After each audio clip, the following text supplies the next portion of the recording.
It's a goal. Who got the assist? Who got the assist?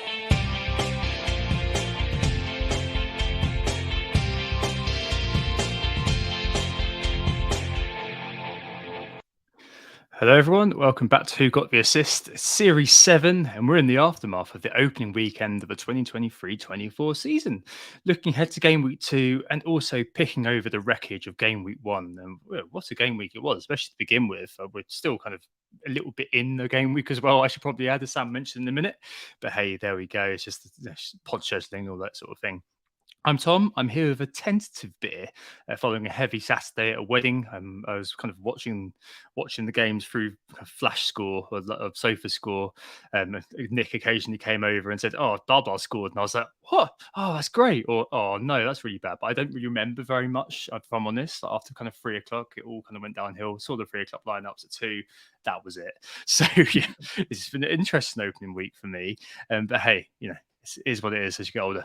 I'm joined by Sam, as always. You all right?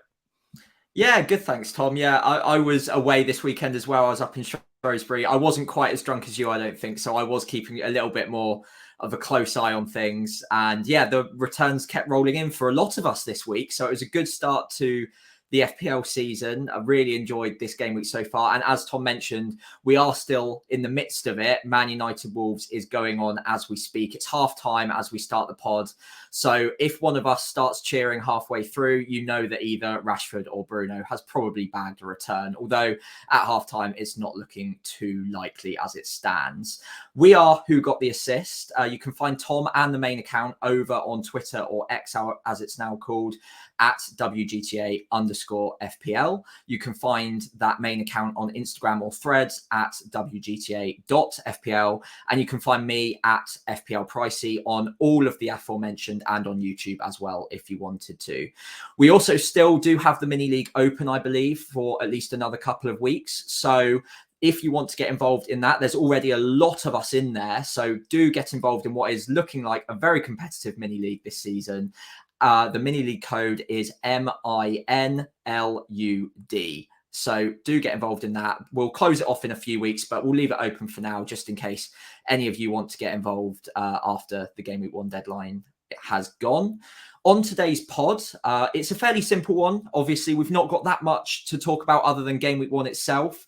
So we will go through our Game Week reviews so far. Obviously, like I mentioned, we're midweek technically at the moment, just wrapping up the final game, but not too many moving parts at this point. So we'll give a fairly comprehensive review of our scores so far. We'll also do a contemplate section. Obviously, there's a lot going on at the moment with injuries and with rotation. So we're going to talk about whether or not we want to just roll, or whether there might be other moves that can be made and might be more popular amongst the community over the coming days. Then we're going to go through any other knee-jerk thoughts that we might have surrounding Game Week 2 and the deadline approaching on Friday. Before we have a quick bold claims catch-up, we both posted our bold claims last week ahead of the Game Week 1 deadline. We'll see how those got on and how the community bold claim got on. And we'll also be posing our latest bold claims ahead of the Game Week 2 deadline. Fingers crossed we can at least get on the scoreboard sometime soon. We'll also finally wrap up with some listener questions. A lot of you were kind enough to post your questions on Twitter earlier today. So we'll wrap up with as many of them as possible before having a look at our teams ahead of the Game Week 2 deadline. Like I mentioned, we're recording on Monday, the 14th of August during the Man United Wolves game. It will wrap up. It will finish off whilst we're recording, I'm sure. So we should be able to do a little bit of a post-mortem of that as we wrap up the pod as well. Cool, excellent. I was going to say, I thought we were going to do a fairly kind of short pod, but I've realised that there's so many things there. You're reading them off. We've got quite a lot to cover, haven't we? So I suppose we should probably get into it. Let's do it. We do kind of the Game Week reviews first, and normally I suppose we'd have two screens, but right now, because we ended up with an identical team, despite all of the faffing just before, we somehow managed to conspire to be sending each other frantic messages and found ourselves on the same team somehow. Yeah. Well, near enough. It's actually one difference, which is absolutely pathetic, really. But hey, there we go. It's the nature of the prices. It's not a it's not a consensus or anything like that. So, I mean, final draft wise, obviously things were slightly impacted by those final moments, weren't they, Sam? Yeah, so the final frantic 30 minutes or so, lots of us were tuning into different deadline streams. News was coming in about the Man City lineup. I think about an hour before kickoff, we got word that John Stones wouldn't be playing. I can't remember which source broke that. It might have been on Twitter directly, but John Stones wasn't going to be in the lineup. So obviously, both of us had him in our sides to begin with. And had to, well, I messaged you straight away in big capital letters saying, John Stones is out, mate. So we both had to frantically figure out a plan for that.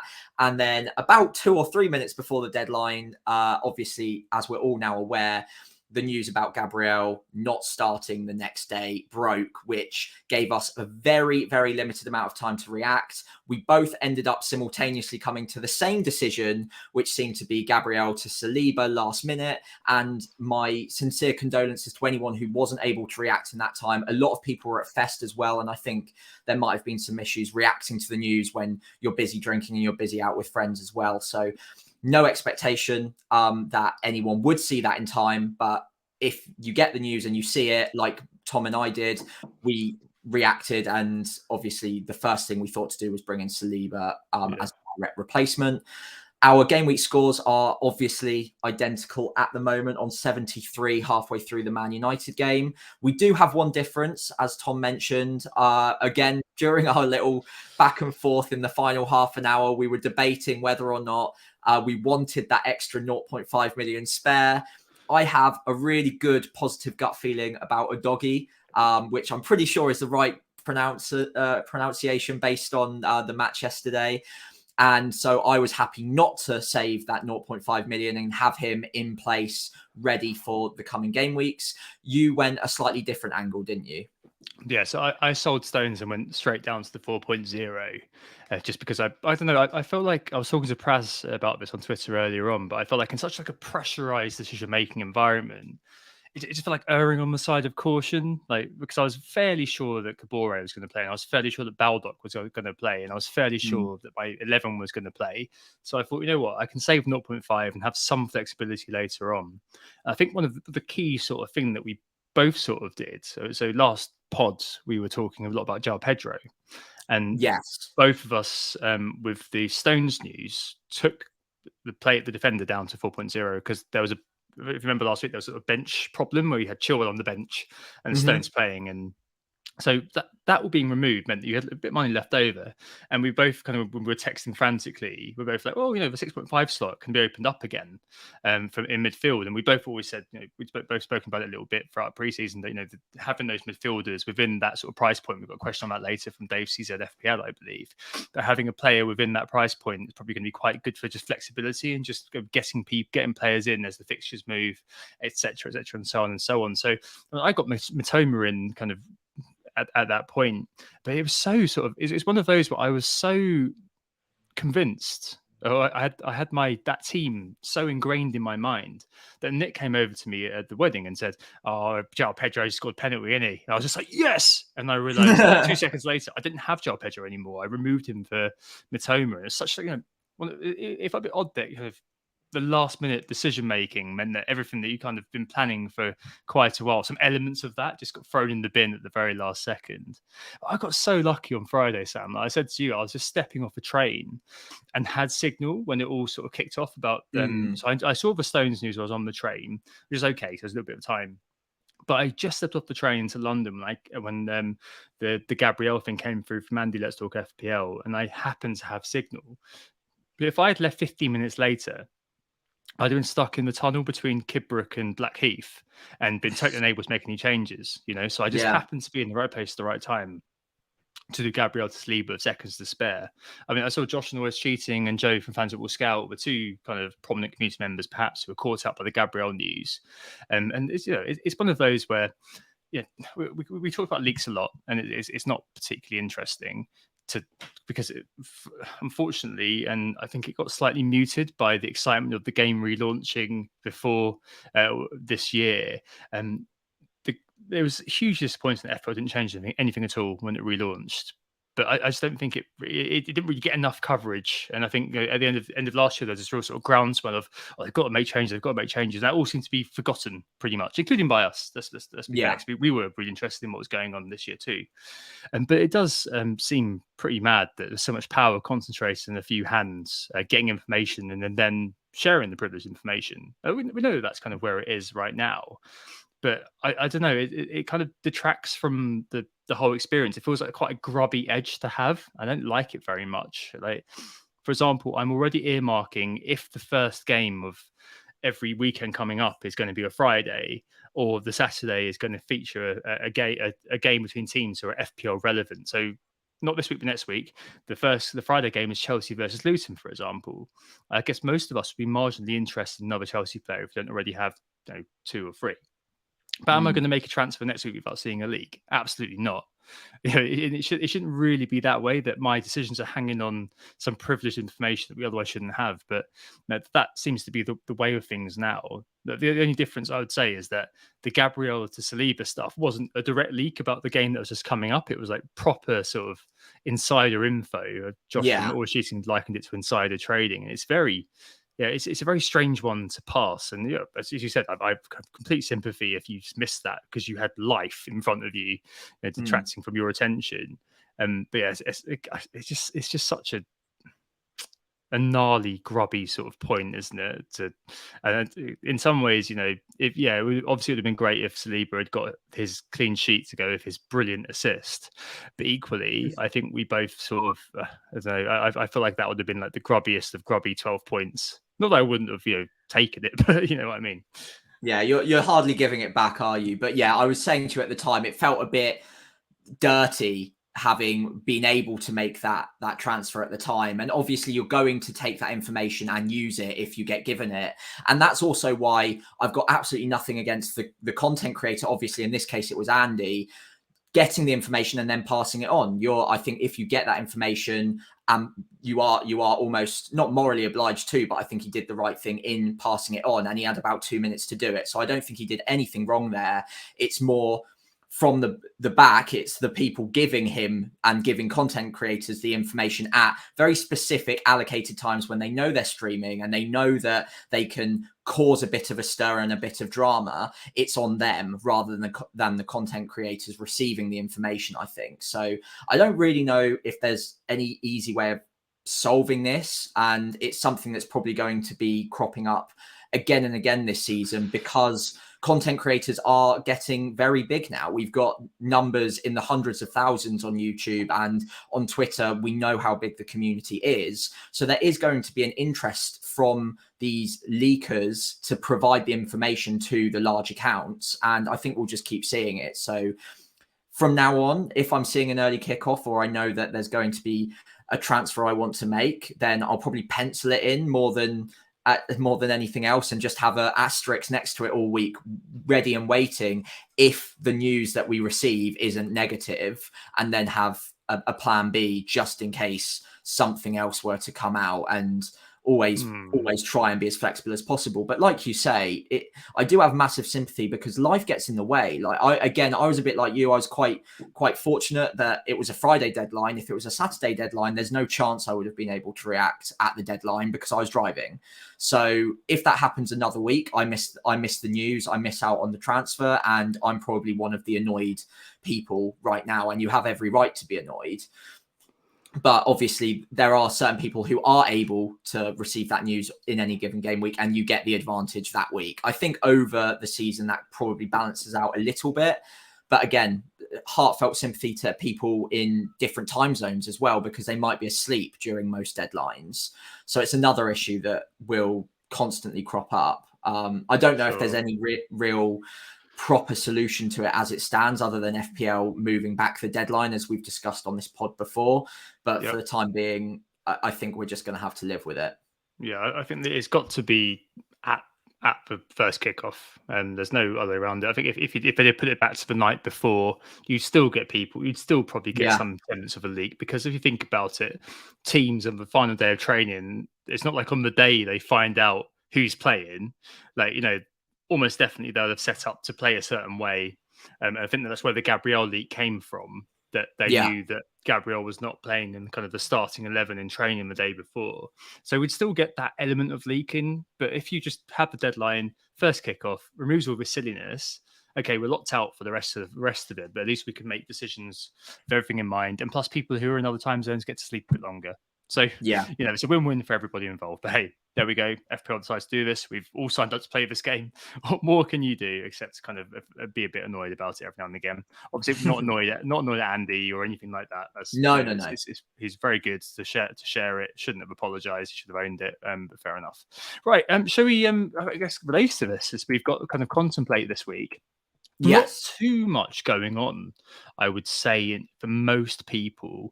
We will get on to, obviously, if you own Gabriel and Stones in a minute, because I've had a few questions about that one. So people indeed did miss the Stones use too.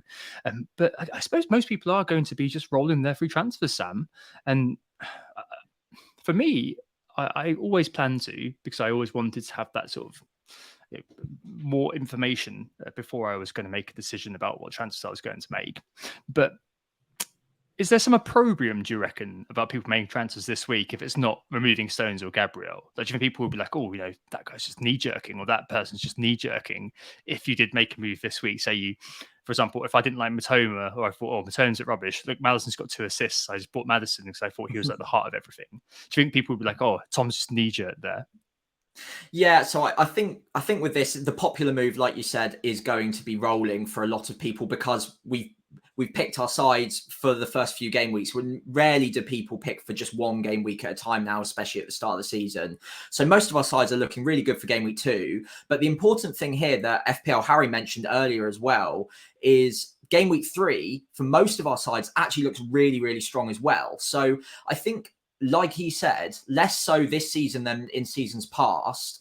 It's not as important as maybe it might otherwise be to roll that transfer, because you don't necessarily need 2 free transfers in game week 3 to fix your side and to rejig it ahead of the fixtures to come. It's more around game week 4 when the fixtures change for the likes of Brighton and Man United, for instance, which a lot of us are piled up on, that will probably want 2 free transfers by.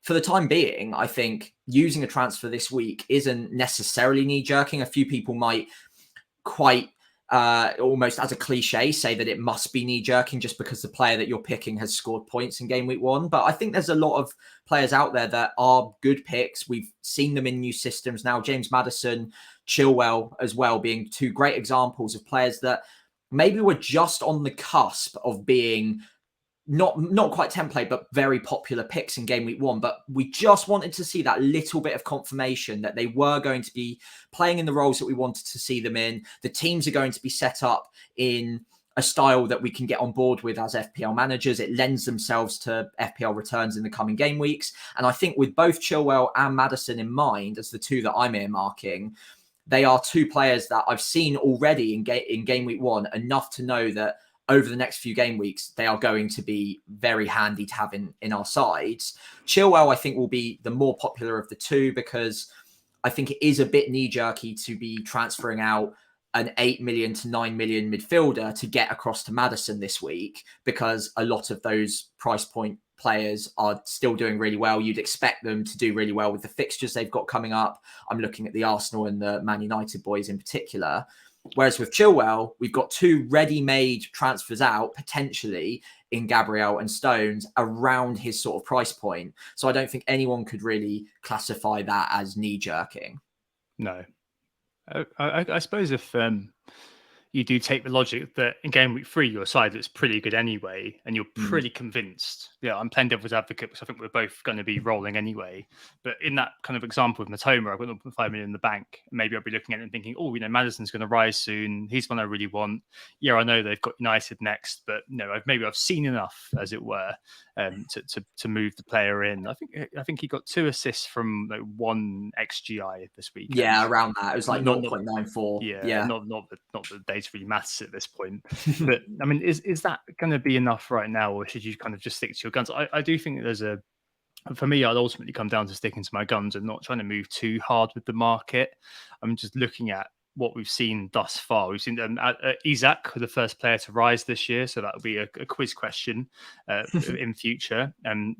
Chilwell as well, who's a second to Isaac. It's 190,000 transfer in for Chilwell, so quite a lot there. Maddison kind of holding steady about kind of 72,000 managers buying in. So it's not at the moment. I don't think the needle's going to be moved that much, but you know, I'm just not sure it's for me at the moment to be doing that. It's just if you kind of think you've got a move that you really like this week, and your team you use like FPL.team or something, look at your team for game week 3, and you think, you know what, actually I can use a move this week, roll him free, and then for 4, when the fixtures change, like Sam said, for teams like Brighton, then maybe you might want to do it that way and kind of try to get on a kind of an early bandwagon this week if you're truly convinced that a player is going to be worth it.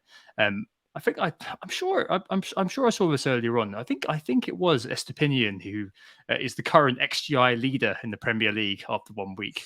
I think it's at 1.7 XGI because he created so many big chances, didn't he? He did. Yeah, there's so many pullbacks and obviously just getting into ridiculous positions, which is why we all own him. So yeah, I mean, I can see why, if you look at just the planning in general, why you might want to do it. And I wouldn't, obviously, I wouldn't let people kind of accuse you of being a knee-jerker set you back too much. But it feels like we're kind of pro template really on rolling FT and just seeing what happens going forward, doesn't it, at the moment? Because we've got scant information to go on apart from real spicy piping hot takes thus far. Yeah, I think so. And just the final point on that as well. It's all well and good us saying, oh, you can use your free transfer this week and roll in game week 3. But as we know from game week 1, things happen and random injuries occur, random rotation occurs, and there will be a whole new set of players that you probably want in at the end of game week 2 that you might want to then not roll your transfer in game week 3 anyway. So into game week 3 anyway. So I think it's easy to say this wouldn't be knee jerking and you can use your transfer now, but always do look ahead and think, what would the potential benefit of having those 2 free transfers be? And I think that outweighs the benefit for me of pressing forward with a transfer pick this week at the moment, which is why I'm pro template. Yeah, sage advice. So for those with Stone/Gabriel, we've got a few questions from the community here at FPL School.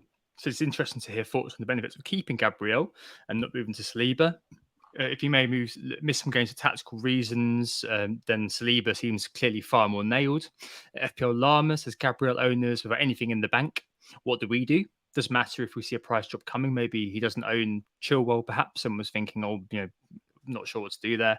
And Andrew FPL Breakpoint got very unlucky. For those of us who have both Gabriel and Stones, what is more valuable, fixing one of those problems now or having 2 frees and more info in game week 3?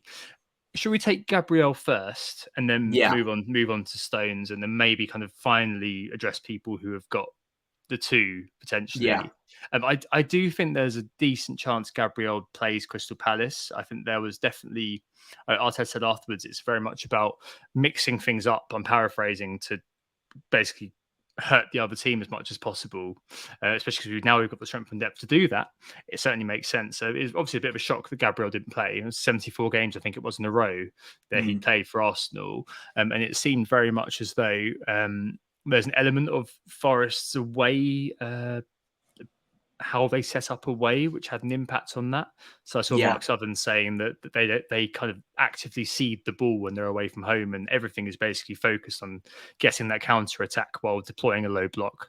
So maybe Arteta felt, you know what, I'm not going to bother with 2 central defenders in Gabriel and Saliba and play it slightly differently because Declan Rice was playing the auxiliary centre back.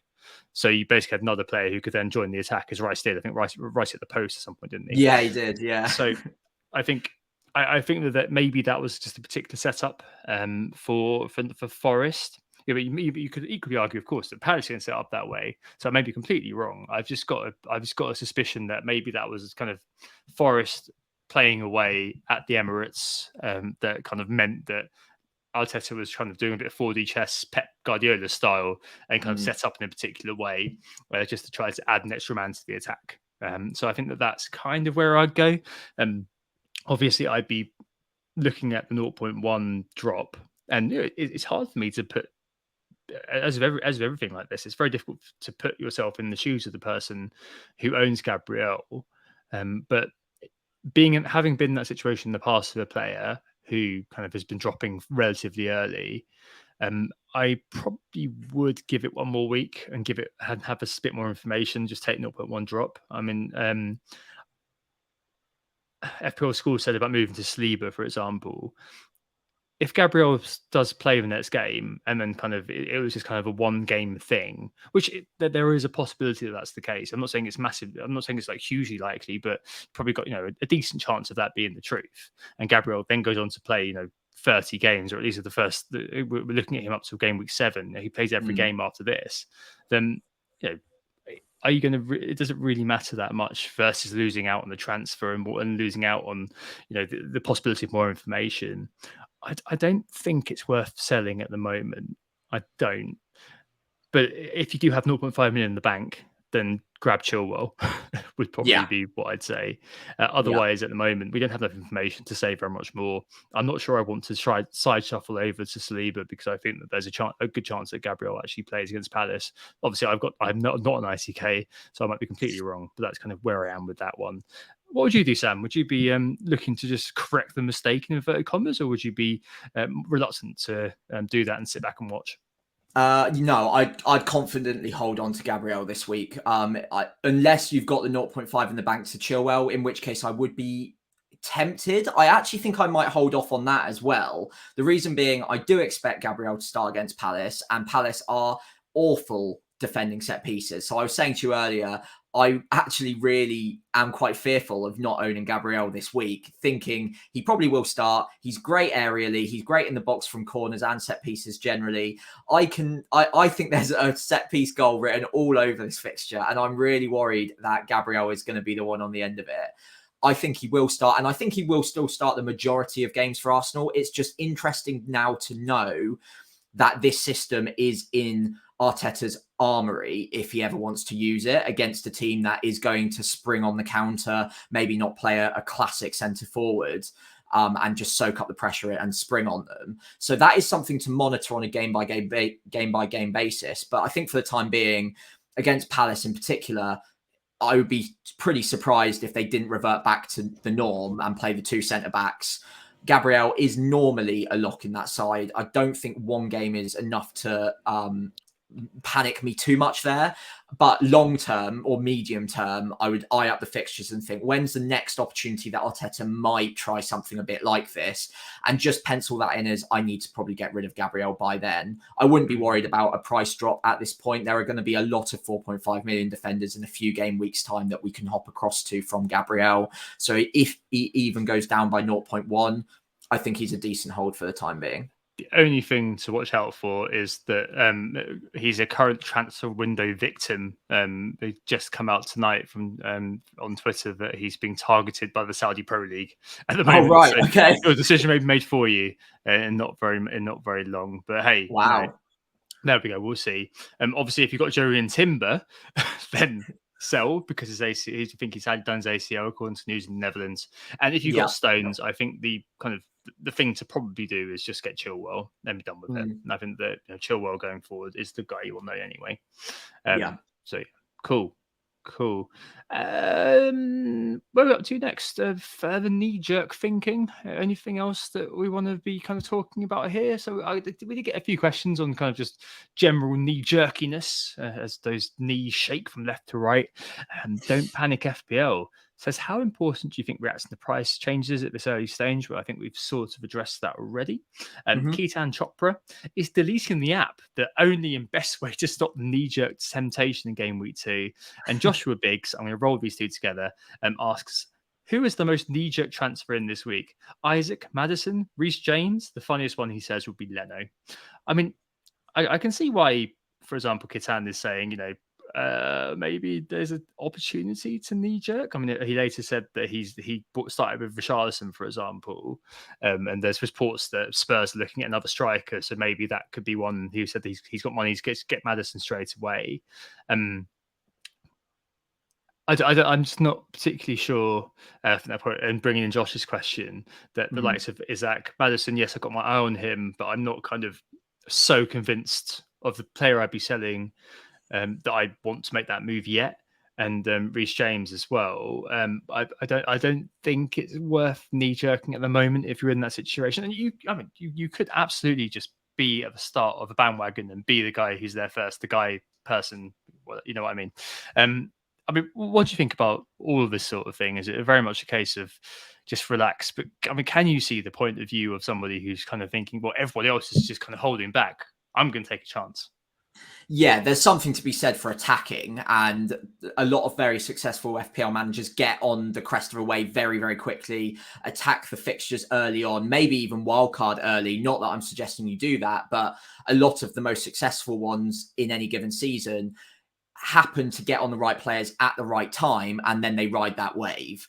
However, I think you tend to hear more of the success stories than you do the failures. The same way that if we're talking about betting or gambling, you hear people when they're winning rather than when they're losing. So do be careful that you've heard it be successful before, but there are a lot of cases where it hasn't paid off, and the players that you are, in inverted commas, knee-jerking for have actually eventually gone off the boil and don't end up being the season-defining players that you think they might be. Isaac, I think, is a good player, and I wouldn't normally call him a knee-jerk transfer, but considering his fixtures coming up and when you're looking at the players that you might be selling to get to him, same goes with Maddison as well, by the way. The players that you're selling to get to these players are, within their own right, fantastic FPL picks that I would expect to return well over a 4 to 5 game week stretch. And 1 game week isn't normally enough data to reliably say, oh, that's a busted flush, that was a terrible pick, and I should be getting rid. And as we might have mentioned earlier on in the pod, up until the United game, 8 out of 8 of our players in our team have returned so far. So, and I think it's quite similar across the community. A lot of our players, a lot of the popular picks have actually been returning in game week 1. So I would say I would err on the side of caution here. Don't get rid of a returning player just because they might not have been the hot topic that week. They're still ticking over. They've got good fixtures ahead, and you've picked them for a reason. Give them a little bit longer than 1 game week to prove why they deserve a spot in your side, unless there are mitigating circumstances like injury, like a system change, for example. And those are the spots in underperforming assets that I'd be looking to move on and try and find a better upside pick to attack over the next few game weeks. Certainly. I mean, this season in particular, assuming that most of us have got 8 or 9 of the same picks, I don't think there is any scope at the moment for much regret over the players you'd have picked. As I said at the end of the pricing pod, it is very, very, very difficult for an engaged manager to pick a bad team. In the light of game week 1, you may be thinking you've got a bad team, or maybe you didn't captain Haaland and therefore you're already kind of a few points behind. But that's not a bad decision, but the decision that didn't go your way. It's not that you've got a bad team there. In the past, I've moved players on after game week 1. I remember a few years ago when Kai Havertz came to the Premier League, for example, I was really high on him because of the FB ref data and showing how good he had been in Bayer Leverkusen. And I watched him play for Bayer Leverkusen when we were playing fancy Bundesliga for a bit before Project Restart started. I love the guy. I love him Foot Manager too. So I bought him on kind of just a bit of a hunch, and he was like Lampard. He didn't know what to do with him, just shuns him on the right wing. So I got rid of him straight away. I think I bought in James Rodriguez, who got a couple of assists next game week. But that's a very kind of specific example. Most of the time, it is about not knee jerking too much. I don't know. I don't. I regret the fact that we had to make pressurized decisions, Sam, within that kind of that 10-minute window, especially with the Saliba thing, but also kind of through Stones has gone out now, kind of what the wide ramifications of that, and having to really kind of narrow everything down and process everything incredibly fast. But I don't really have too many regrets in terms of the team we end up with, because it made total sense all the way through. Definitely seen a few posts being a little bit more regretful than perhaps it should kind of happen. But hey, there we go. Someone's just scored. Someone has just scored. I'm waiting to figure out who it is. United goal. It is a United goal. Breaking news, everyone. United have scored as you're listening to this the next day. But yeah, I completely agree. It's one of those where you don't want to overreact to 1 game week of data. Varane scored, did he? Yep. Oh, template pick. Everyone's got Varane. Panic over. But yeah, I don't plan on personally knee jerking this week. I don't think you do either. And there's nothing really against making those moves. Again, the 10-minute window that we made those pressurized decisions in, because we're we planned for so long. We've been talking about our moves for a month. At certain times, we've analysed the 6.5 million midfielders. We know which ones we want anyway. So when that extra million became available, we were able to react quite quickly to, okay, right, Stone's down to a 4 or 4.5. Oh, look, we've got a million spare. We can actually move that into midfield where we've got a plethora of 6.5 million options. And we know quite confidently that those are within their own right, very good players. And it didn't feel like it was massively knee-jerking in that situation either. But yeah, I don't have too many regrets based around the deadline and the decisions we made. But I guess 2 or 3 game weeks time, we might start regretting it a bit more if João Pedro becomes a 6 or 6.5 million asset and he's scored every single week for the first 3 or 4. Yeah, but the beauty of that and the reasoning as well, slightly behind going to Matoma, was that one, there's always sort of places to go to from the midfielder, and also João Pedro is going to remain, his ceiling for rising is not particularly massive. I mean, he's only going to be able to get up to what 6.5 maybe total. Even if everybody in the game buys him, he's not going to go up that far. So he's always going to be affordable. So hopefully it's not too bad. But yes, 2 points down on going Matona over Pedro, which was something that we were both looking at the time. Right, shall we pop on to bold claims? Let's do it. So last week we had 3 strikeouts. Unfortunately, we had you Villa to win by 2 or more goals. And I'm not sure whether you get negative points for that, Sam. Let's not do that. Let's keep it as just 0-0. Sadly, I did say Villa to get off to a really strong start. They did look in patches quite impressive, but Newcastle steamrolled them in the back few minutes. The scoreline did suggest an absolute mullering. I think it was tighter than that for most of the game, but yeah, Newcastle fully deserved their win. They got off to a cracker, so I'm sure there'll be a team we're looking at in the game weeks to come. But yeah, no points for me. And you weren't too far off, actually, were you? You were predicting a high-scoring game. I did. I predicted 4-3 between Brentford and Spurs. So yeah, did not happen. I thought you might be in the money there at around half time. That was a really fun game, wasn't it? Like it was so fun, and then it just never really went anywhere. It was the same as the Chelsea Liverpool game. Like great first half, and just kind of never really progressed in the second half to keep up the momentum, which is a bit sad. But yes, strikeout, and the listener claim that we went for last week was our friend of the pod, Tom Campbell, utterly TC, said Slanky with the highest scoring player this week. He did score, but he wasn't the highest scoring player. So unfortunately, not a bad shout though. He looked really good. It's strikeouts all round. Let's have a look at game week 2, shall we? I think you're first, and I think it's something we've spoken about already. So why don't you lead the way? I mean, we all love a redemption story, don't we? We all love a punishing the sellers story, and we all love that sort of arc of Renaissance.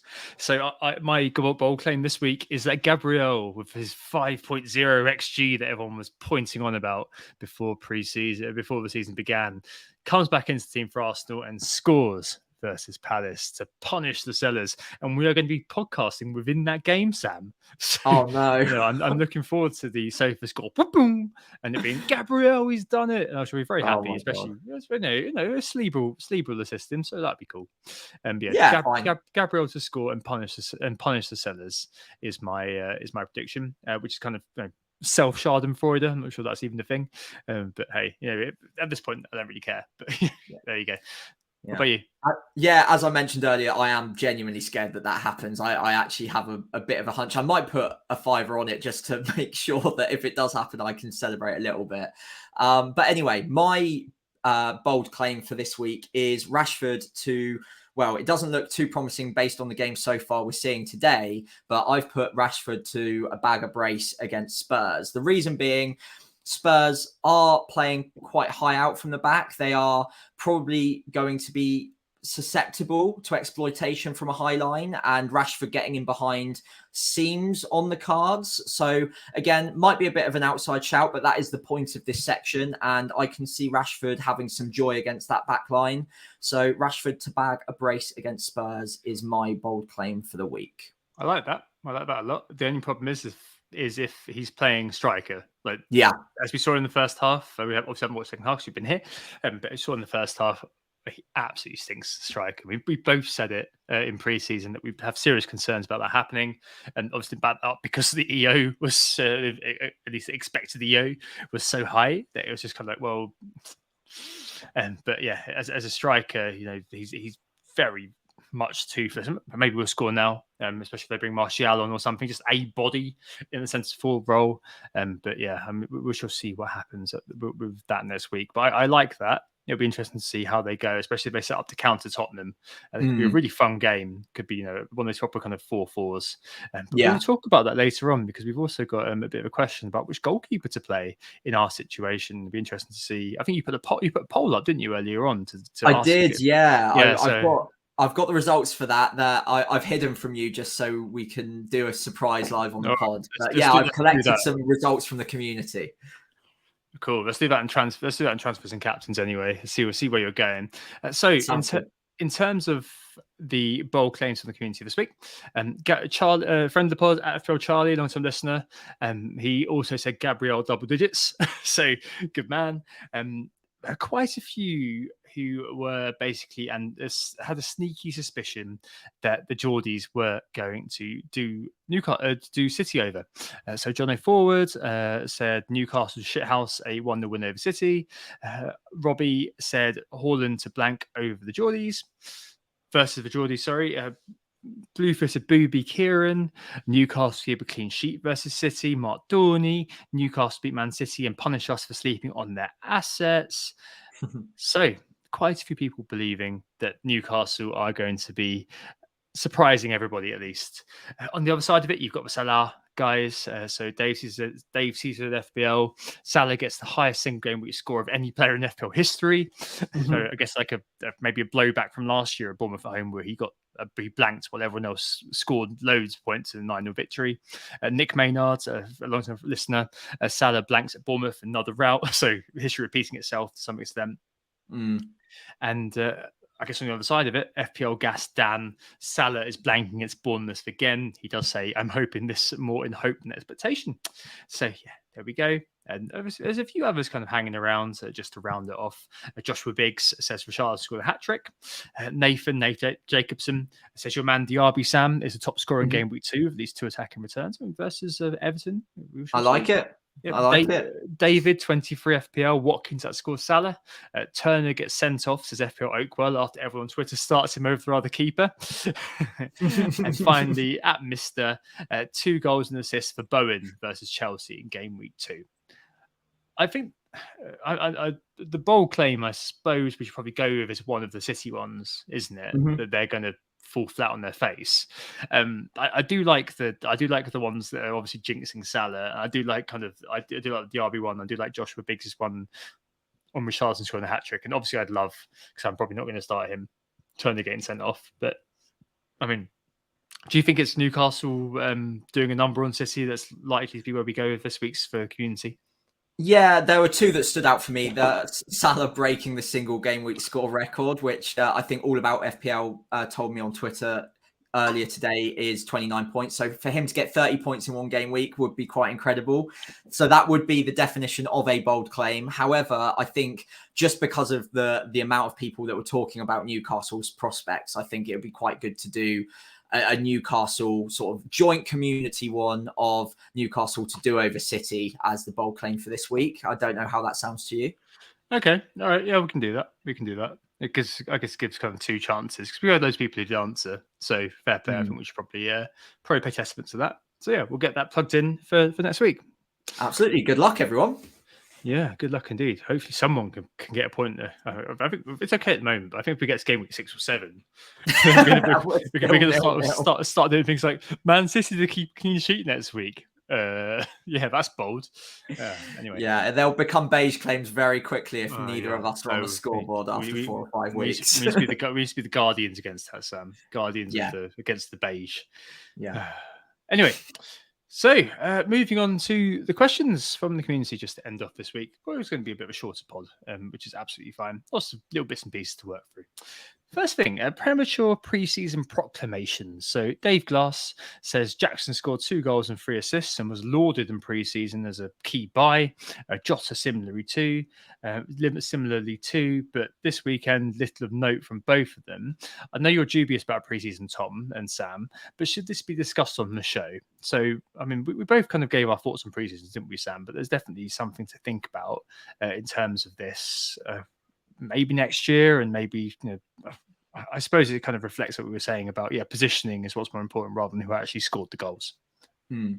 Yeah, I think it's interesting the 2 examples you gave actually there. So Jackson, I was actually really impressed with against Liverpool, even though he fluffed his lines a little bit and didn't actually get any returns. I thought he actually looked really good. He got some big chances. He led the line fairly comfortably, and it looks like Chelsea aren't going to be going in for another centre forward. So he should get that starting number 9 role fairly consistently. So he is definitely a player that I'm interested in looking at a little bit more. Jota, quiet game, didn't look too effective. And again, like Dave says, goals and assists during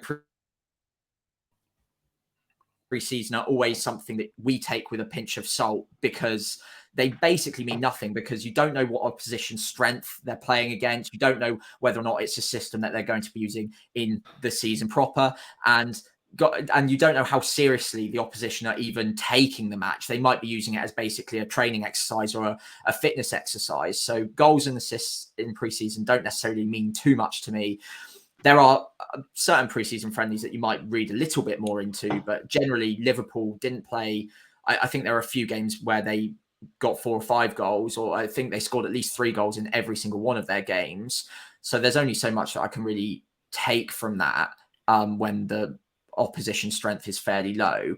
So Jota, I'm not too bothered by at the moment. But yeah, just something to note for next season. Just don't read too much into the preseason form, as it were. But yeah, like we said on the preseason pod, look into the systems, look into the structure, look into who's building up fitness and getting minutes. That's all absolutely fine.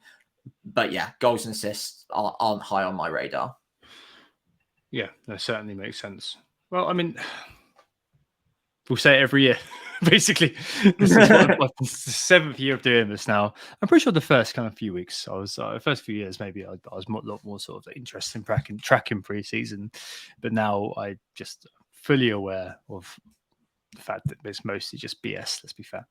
Right. So next question, Adam35, who there were a few teams you had questions about regarding the starting lineup.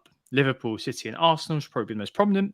How much, if anything, do you think we could/should read into 11s they played this weekend as indicative of going forward? Now, we've already mentioned Gabriel a little bit, and obviously Nketiah started for Arsenal too, which is a bit of a surprise to most people over Gabriel. So that's probably an interesting one to talk about. But we have spoken a lot about Arsenal already, so maybe let's stick with Liverpool and City. They've got starting with City. They've got the Super Cup, haven't they, this week? They do, yeah. Wednesday, I think. So it'd be interesting. I think most of us probably are down now to just Haaland, aren't we? And it may just be the case that it's the best way to insulate yourself from the Pep roulette and all of the kind of negativity mentally that comes with it. Yeah, City were an interesting one. I think there were 2 key notes that I found particularly interesting with the City lineup on Friday. One was that Foden started at left wing, which I wasn't expecting. I thought Jack Grealish had that locked down. So that's another route to a Foden start, which I would consider.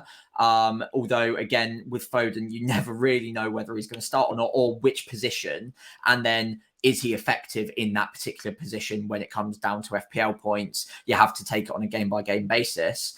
The second interesting thing is that Julian Alvarez not only started, but played 90 minutes. And then obviously KDB went off injured with what looks like a fairly substantial injury that should keep him out for a little bit of time. So that opens up another starting slot for Alvarez to fit into in that number 8 role that I actually think he plays really capably in the absence of KDB. So that's quite interesting. It looks like Alvarez is probably going to get some more minutes this season than we saw last year.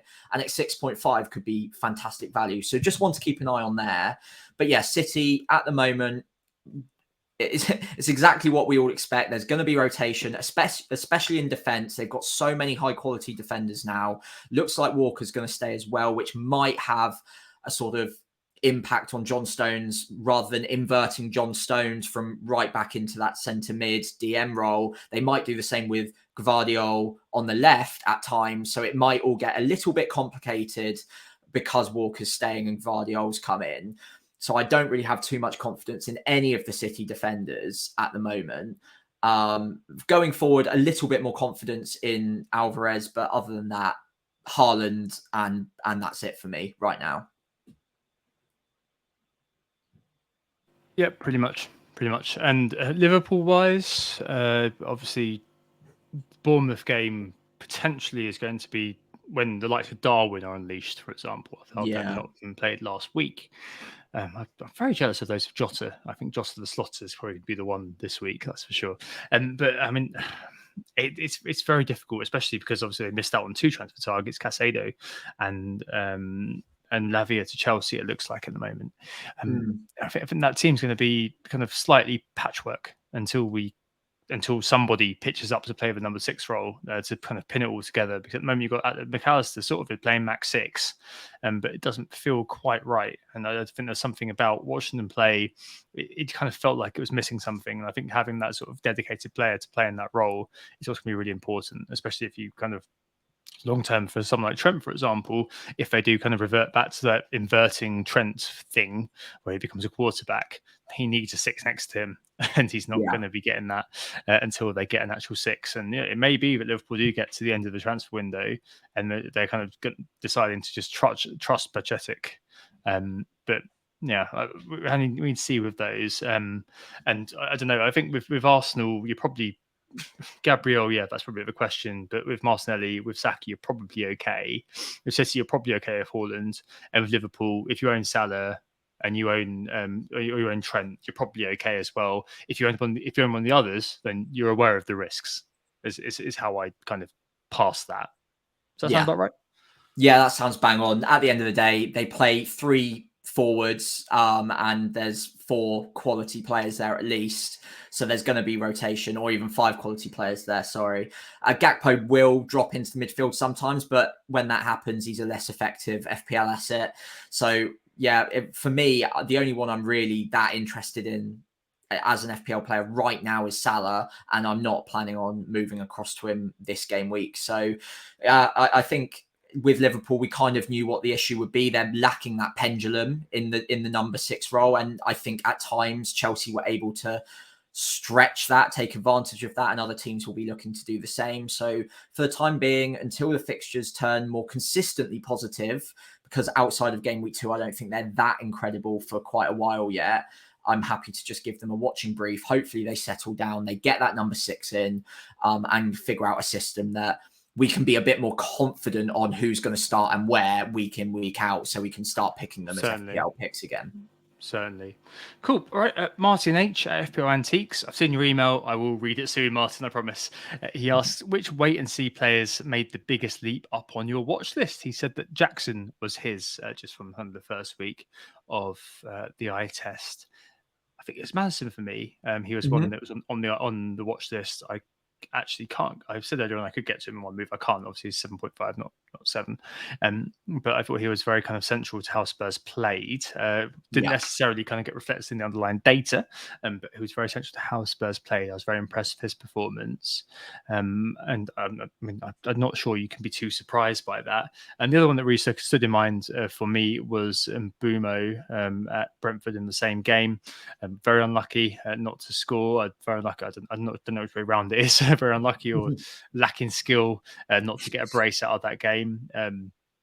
But another one who it's all basically, and we'll come on to this in a second. Actually, let's chuck Dave CZ's questions in here. Actually, so Dave CZ FBL. So, which price point looks best to jump off for transfers? Maybe even for 2 to 3 weeks. Like it really feels like that price point at the moment is where I kind of see things going. But Bruno has blanked tonight. By the looks of it, I think we're kind of in the over 90 minutes now, and Rashford about 1 minute to go. So, I mean, maybe we'll see itchy feet on Bruno before long, but it feels like that kind of Matoma 6.5-ish spot. It's all completely up for grabs for a player like Diaby, or a player like Mbumo, or a player like trying to find 1 million to get to a Maddison or something. It's going to be kind of where it goes for me. Yeah, Maddison was definitely the one that jumped up most, and then Mbumo too. Mbumo arguably would have been one of those that would have been more considered if we'd have had more time to think about it. But as it was kind of like, all right, I'm going with Pedro. I'm happy. Oh, I've got to make a really quick decision here. Do I want to get the 6.5 million midfield slot? Yes. I got Pedro. I'm going to get Matona. That's kind of how it went. But maybe I'd have given Mbumo more thought if it had been the case. I mean, what do you think about that, Sam? Who's the biggest watch list jumper? And do you agree with me on that midfield slot at the moment being the most fun one for making transfers? Yeah, I mean, I like your watch list picks as well. James Maddison really stood out to me as well. If I was going to add one into the mix that I was really interested in, it would be Julian Alvarez at the moment. I think if he can nail down a starting spot for City with less and less options to compete with him at the moment, he could be one that is a bit of a game breaker at 6.5.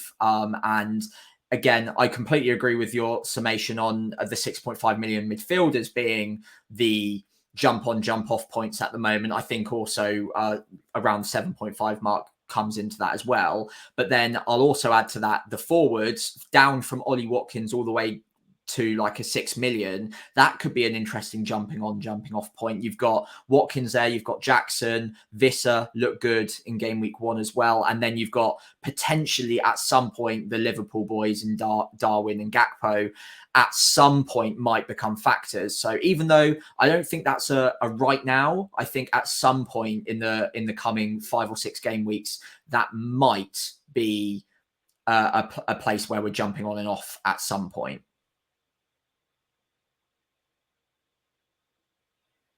Oh, you're on mute. It's going to be fascinating, really, once we get to game week 3, what we're going to do with the money, and what we're going to do when we've got a bit more flexibility. So that money, maybe a mini wild card, or at least maybe a kind of a double move, something like that, to try to kind of see if we can make it a slight difference in our teams going forward. Yeah, really fascinating. FPL Brain joke question: was Sandro Tonali's debut the greatest FPL debut ever? Oh, Newcastle fan, I've heard that he drinks Moretti, eats spaghetti, and doesn't like Sunderland. That's all I know. Tonali is fantastic on Football Manager. Very, very tidy on his debut from what I saw. Just a really great addition, basically, to Newcastle. Although I can only imagine if you come from Milan, you end up in the cold north. You're like, what the hell am I doing here? That's the only thing I maybe would be questionable about Tonali. We'll see how he does in the winter. Basically, JP. And finally, FPL Oakwill, an interesting one to segue us into transfers and captains. I own Salah. I fully intended to captain him in game week 2. I mean, we got so lucky this week. We haven't mentioned him, but we got so lucky this week with Salah. Only getting the assist, to be honest. But Oakwill says, I'm getting twitchy now. Do I stay the course, or do I follow the crowd onto Haaland for game week 2's captaincy against Newcastle? So, I mean, if you own Salah, Sam, I guess I don't know, it's not because you've got to own him you've got to captain him if you own him, but surely you must be thinking, you know what? All right, I probably need to at least give serious consideration to captaining this guy, because I'm guessing this is why he was bought in the first place. What do you think about that? Yeah, I mean, for me, if you've got Salah in your team, and it was a consideration I was making as well, the reason I would have Salah in my game week 1 team is because I fully intended on captaining him against Bournemouth in game week 2. So with that in mind, absolutely nothing I saw against Chelsea would put me off that. He looked really good down that right wing. He very, very marginally got a goal called off for offside, and he hit the bar as well with a great effort. So he could, on another day, that could have been a monster haul. Bournemouth, I think it's at home, presents another great opportunity for points for Salah. You bought him for a reason. I think you don't really get the full value out of him if you didn't plan on captaining him in game week 2. Nothing I've seen so far would convince me to go elsewhere on that. Haaland is going to be fantastic in any given game week, but I wouldn't let your decision making prior to game week 1 be shifted by what happened in game week 1, considering Salah did actually have a very good game in his own right.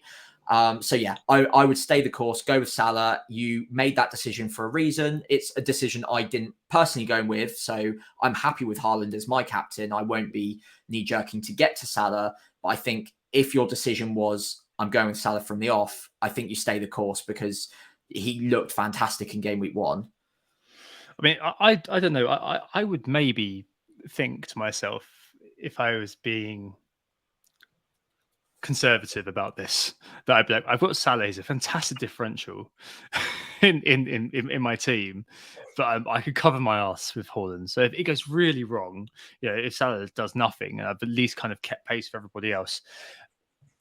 Yeah. Is this the time to pick your battles? Well, if you use FPL review, then absolutely you should be captaining Salah.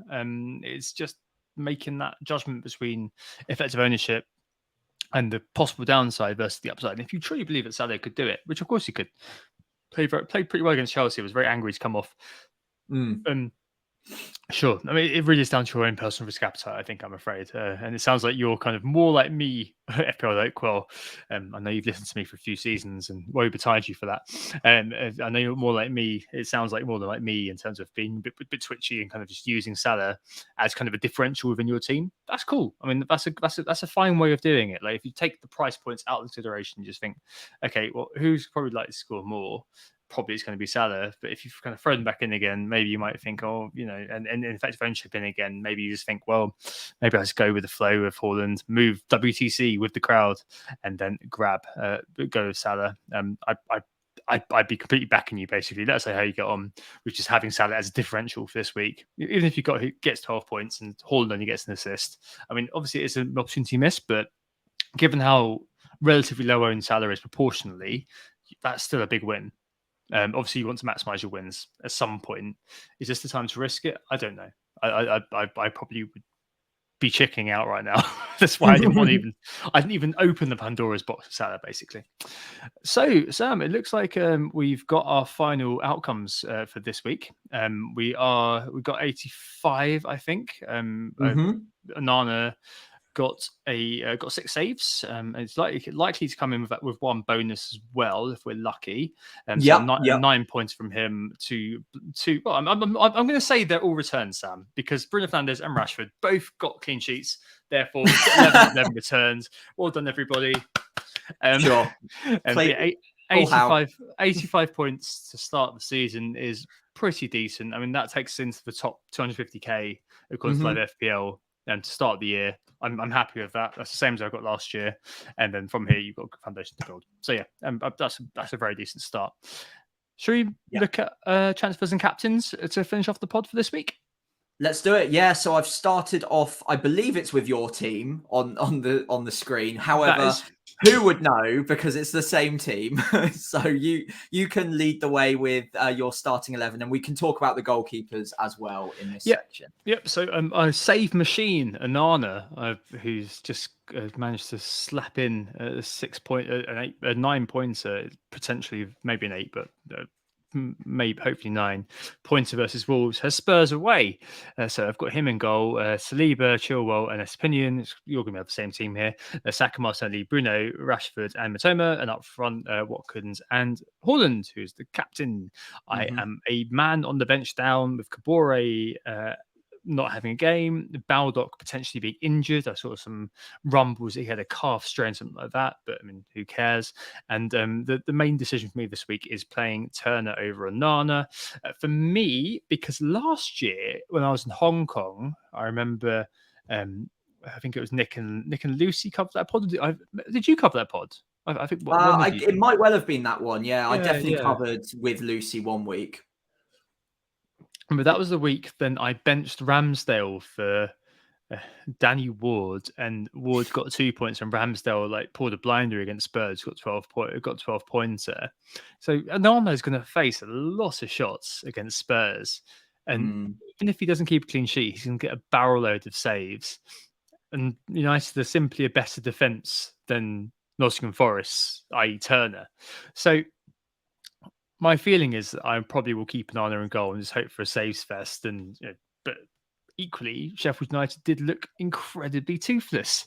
So it's very much kind of like a saves plus potential clean sheet bonanza of Onana versus Turner, where you'd be like, all right, clean sheet or now. I know he got 5 saves, but he was playing Arsenal. I don't know if he's going to be as bothered by Sheffield United this week. I don't even know if Johnston got 1 save against them. Yeah.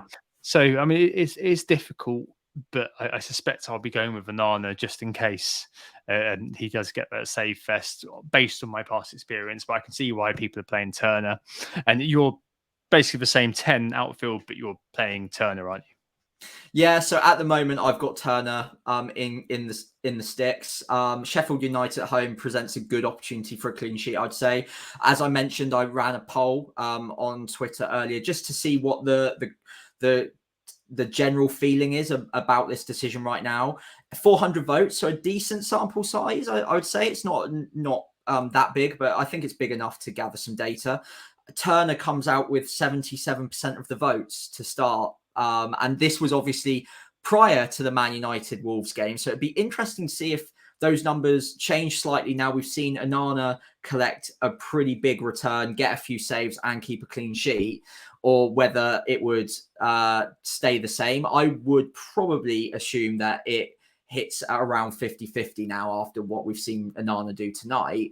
And again, I shouldn't maybe react to 1 game week's worth of data, as we mentioned earlier, but actually seeing Onana pull off 6 saves against a Wolves side at home is quite an interesting prospect. I'm interested to see how many saves he might be able to pull off against a side that will have quite a lot of shots in Spurs. So yeah, I'm pretty 50-50 on it. I'll do some research during the week, but as it stands, my natural gut instinct was telling me to start Turner.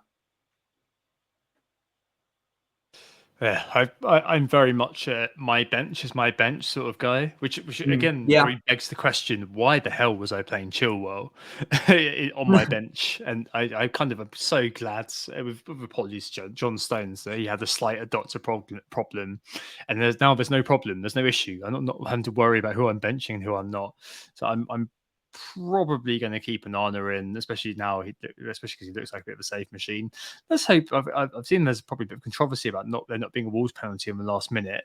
So let's hope there's no retrospective ban there. I mean, that could be annoying. But yeah, okay. I'm happy with where we are. No, I haven't. I've literally seen a photo on Twitter. I'll keep an eye on it. Yeah. So yeah, we shall see. But yeah, I'm fairly happy with a start. 85 start of the season. That's always a very nice start. So hey, there we go.